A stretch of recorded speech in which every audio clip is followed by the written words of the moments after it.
Every play counts. Every meeting counts. Hello everyone, I'm here with the one and only Greg Coleman, a hometown hero for Jacksonville, right? Des, it's great to see you, but it's also great to be here at the HBCU Legacy Bowl. You know, when I think back of when we started this 3 years ago, at the career fair there were only 13 organizations. Now we had over 150. We had close to 5,000 young people coming in looking to find careers. And there are a number of corporations came with offers in their pockets, and they left with bright, young African-American students from HBCUs. And yeah, the purpose of the game was to showcase these young men and their talents to the National Football League, because it was only 4 years ago where not one kid from an HBCU institution was drafted by the National Football League. Roger Goodell and Troy Vincent, I got to give them credit, they said that will never happen again. Thus was the birth of the HBCU Legacy Bowl. So what Doug Williams and James Shack Harris started as one point, I look at it as shifting generations, because these kids who are coming out with careers because of the start of a football game, they didn't run one pass, didn't put on one jersey, not one cleat, but they benefited from football. So that's what I'm so excited about. And to see this crowd grow, I mean, it's just been phenomenal. We've got a couple of hometown kids from EWU in the game, some kids from FAMU, presented the Greg Coleman Golden Touch Award to the top punter. So this is just, it's an amazing, amazing organization and event. Well, that's amazing, but you mentioned that you gave away an award for a punter. Explain to me what that award is and why is it so significant? Well, because years ago there was this misnomer about the black quarterback. These young men who have come out and they've disproved the fact that they can't handle complicated offenses. So we've crossed that hurdle. The last hurdle in the bastion of what's next is the emergence of black punters and kickers from HBCU schools. And I said when I was inducted into the Black College Football Hall of Fame, I would use my influence, whatever relationships, to get these kids highlighted, to get them into a camp. Because these kids at HBCU schools, they kick too.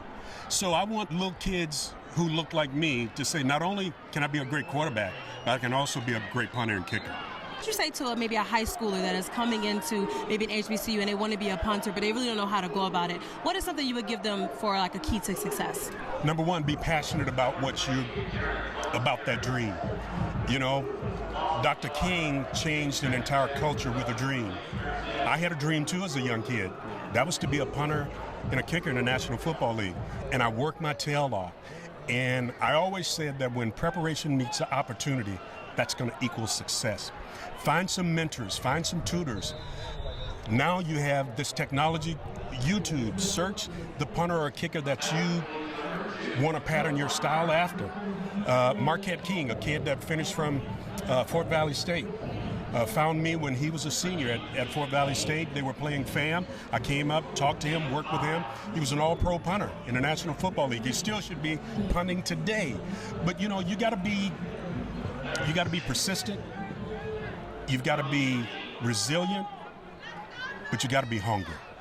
Yeah. You got to be hungry. Yeah, of course. So we have our young men out here right now that are playing this game. They're trying to get, scouted. They're trying to get looked at by the National Football League, which is something that this Legacy Bowl has done for them.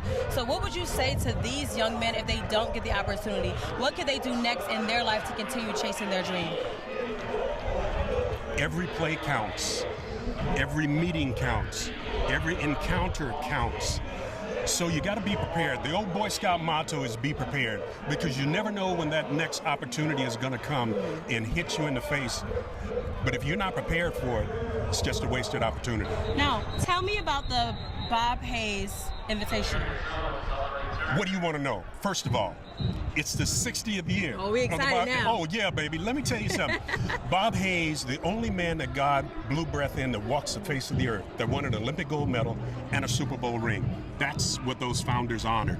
60 years ago, the Bob Hayes Invitational track meet is older than the Super Bowl. We've been in existence longer than the Super Bowl. We'll have maybe 175 high school teams, maybe over 1,500 middle school kids coming out. The Hall of Fame Gala starts on Thursday night. We've got four gold medal winners as part of this year's class. Al Denson, hometown hero, FAMU, Stanton High School, the Denver Broncos. We've got an Olympic coach. We're so excited about the Bob Hayes track meet.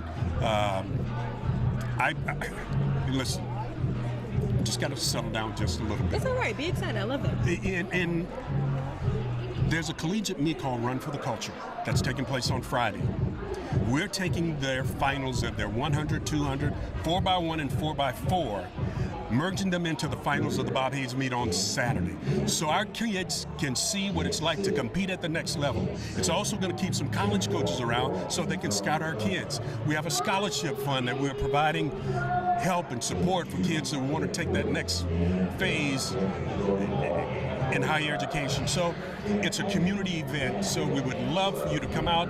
For more information, go to Bob Hayes, BHITM22.org. That's Bob Hayes Invitational Track Meet, number 22, because that's the number he wore at FAMU and also with the Dallas Cowboys. You know, we have so many great partners that have come alongside of us, but I'm so proud of one of our newest partners.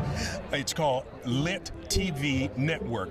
A young group of young men right there in Jacksonville, Florida. They're going to be streaming the Bob Hayes nationwide. So we look so forward to that relationship and our kids getting the exposure that they need, because once you expose a kid to what's possible, the possibilities are endless.